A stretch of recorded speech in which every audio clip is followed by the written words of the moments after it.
Hi everyone, Big Thinny named Tano here, the internet's busiest music nerd, and it's time for a review of this new Iceage album for Love of Grace and the Hereafter. Iceage are a Danish rock outfit. This is their 6th full-length album, one of my most anticipated records of the year, but I have been waiting for some kind of new album from this band for quite a long time, and in some ways I feel, or have felt, a little lonely in that desire. Iceage, since they broke in the early 2010s, I feel like has continued to be one of the best kept secrets in the rock underground. Not to say that the band doesn't have its share of fans, and they've gotten quite a few glowing reviews over the years as well. But sometimes, for as good as I perceive Iceage and their music to be, occasionally it does feel like they are like one of those critical darling groups who sometimes don't fully translate to the normal, regular music listener base. And, I understand why. The band's first 2 records, in my opinion, were some of the most dense and overpowering, suffocating noise rock that came out that decade. And that genre, even when done well, is going to have like a very limited niche appeal. But then eventually the band would mature on their 3rd full-length LP, Plowing Through the Field of Love. My favorite record from them, and this is an LP where not only the band kind of opened up their mixes and slowed down their sound just a bit more, they also began to structure their songs out quite a bit, embrace some gospel, blues, and country influences, and start writing these really kind of dejected and harrowing rock songs that had a dark power to them, similar to that of like a young Nick Cave. But still, even with that record being the band's best received, most praised up until that point, they still maintained a very chaotic, loose performance and recording style that, isn't necessarily palatable, I think, to your average listener, or at the very least requires maybe a handful of listens to really make heads or tails of. Because if there's anything that is true of Iceage's sound, regardless of what album you're listening to, the way they go about recording and presenting their music, oftentimes I could see it not fully translating on an initial listen. Maybe a few drum hits are out of place, or maybe a guitar strumming pattern is a bit fast for the tempo. Maybe a note or a chord here is a little sour, a little out of key. And of course, frontman Elias Bender Ronenfelt puts a lot of stank on his vocal performances too, in terms of these pained, expressive, over-the-top inflections that much of the time overtake and maybe to some ears betray a little bit the beauty in his many melody lines or even his lyrics. Now, in a way, I think Iceage tried to fix this problem, or at the very least cleaned their sound up a little bit on the 2018 record Beyondless. Definitely the most straightforward the band has ever sounded on this record, and as somebody who really enjoyed the 3 albums previous to this one, this record, of course, was just, kind of tame to my ears. Because even if the band's sound traditionally is a little noisy, a little chaotic, there is an urgency and a fire to that sound that I think makes an Iceage record really exciting generally. And that just wasn't quite the case on Beyondless. Then we have the follow-up to that in 2021, Seek Shelter, where I think the band's unruly energy began to seep back into their songs and into their performances, maybe not always in a perfect way given some of the ambition in the songwriting, but for the most part it was there and it was balanced. Now, following this record, the band seemingly took a bit of a hiatus. Elias actually managed to drop a solo record which had some decent songs on it, a cool crossover with Dean Blunt too. But now they have finally returned with a new record full of songs here, apparently going back to the same studio where they recorded Plowing originally, to try to attain once again a more fiery and urgent approach to their recordings and get a bit of that electrifying energy back. And with For Love of Grace, it is definitely back. It's back in spades. There's no denying that. To the point where I am afraid once again that the band is sounding so loose and so all over the place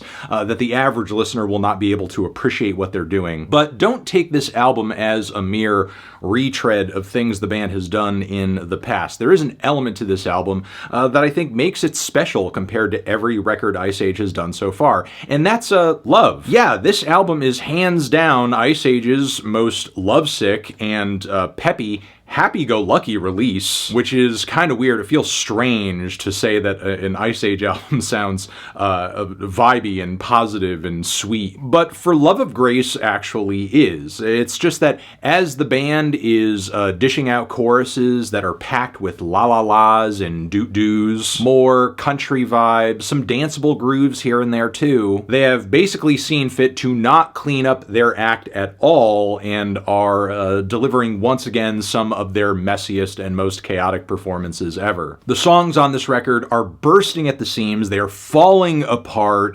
barely together by the time any of these tracks reach the finish line. But the entire time, everyone in the group is all smiles and feeling good as hell. This is clear right on the opening track, Ember, which brings back some of those like country rock vibes that I loved so much on earlier singles like The Lord's Favorite, bringing that to a much more cheery end with poetic lyrics like, yeah, so many times you've ran for dear life, but I caught you like an ember, caught you like an ember falling, caught you like an ember falling down. I love you in an ominous way. Because while all over this record, we are very much dealing with a love. Elias is kind of first to tell you and admit on these tracks, it is a weird love. It's a weird one. We hear more weirdly good vibes on the following Matchhead Girl, which opens up with these really noisy, all over the place doot-doot-doot-doot-doot-doot-doot-doos. It's like an early 2000s dance party, dance punk rager, meant to get everybody feeling great, but it is just played as if half the band are too drunk to do it straight. After this, we have more amazing energy coming off of The Week, which is not only a rowdy, punky country rocker that reminds me of like some late era Violent Femmes record, something along those lines, but the track has this needlessly noisy recorder, like doubled up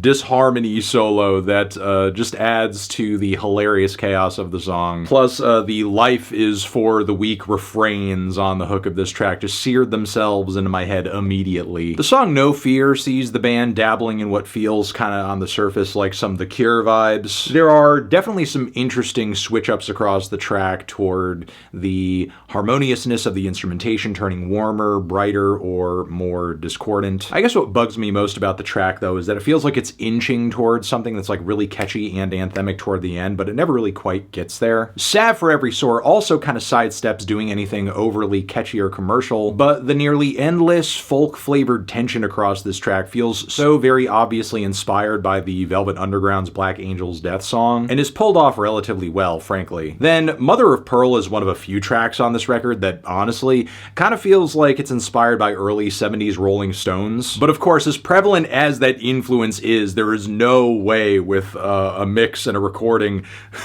this noisy and this grating that it's going to appeal to that same audience. Like, the punk vibes really do sort of overtake it, and I think it is to be appreciated primarily as a punk-inspired song, as catchy as the ending of the track is. Mary, Mary, Mary, Mary, Mary, Mary. For a band whose catalog is so predominantly tortured and dark, with so little sunlight seeping in, this track just feels like a hug, even if the presentation is a little gnarly. The following Tender Blades kind of feels like a mid-2000s indie feel-good song of the summer, something along the lines of like Modest Mouse, but with, again, more Violent Femmes influence kind of seeping in on the vocal side, with Elias's lyrics making some of the most overt romantic statements on the entire record. Would you lie for love? Would you hide from love? Would you go ahead and die for love? Fantasize about us? Would you? Oh, oh, oh. To blunder in vicinity of harm. Free the rope that binds the arms, and so on and so on. Now, as far as the ending of this record is concerned, it is a little bit of a mixed bag. While Lifetime is certainly a highlight for me here and has almost this like mid-80s bright power pop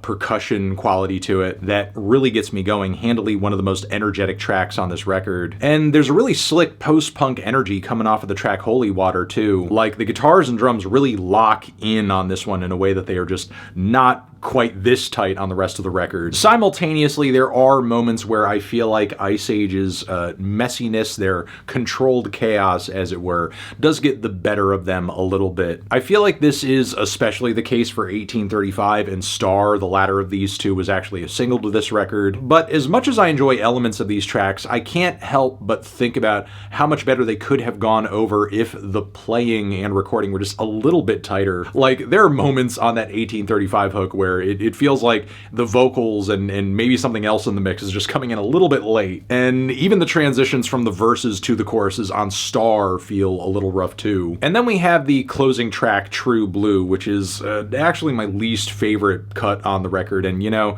you hate to see a weak closer. And while I do think there is something to this track at its core, the combination of Elias singing, I think, a little bit more out of his vocal range than he typically does, with the woozy slide guitar just sort of like wailing away constantly in the background, it's a deadly combination, and I mean that in a derogatory way. With that being said, though, I am, for the most part, glad to hear Iceage approaching with a record that sounds gutsy and like it's throwing some caution to the wind once again, and simultaneously packing into most of these tracks these really intense feelings of love and romance and infatuation in a way that we just haven't heard on any Iceage record previous to this. That and the band sort of embracing melodies and lyrics and chord progressions that are just a bit brighter and warmer and more pleasurable, even if the surface level presentation of these songs and these recordings is a little rough and a little muddy. Because yeah, I will say the mixes on these tracks,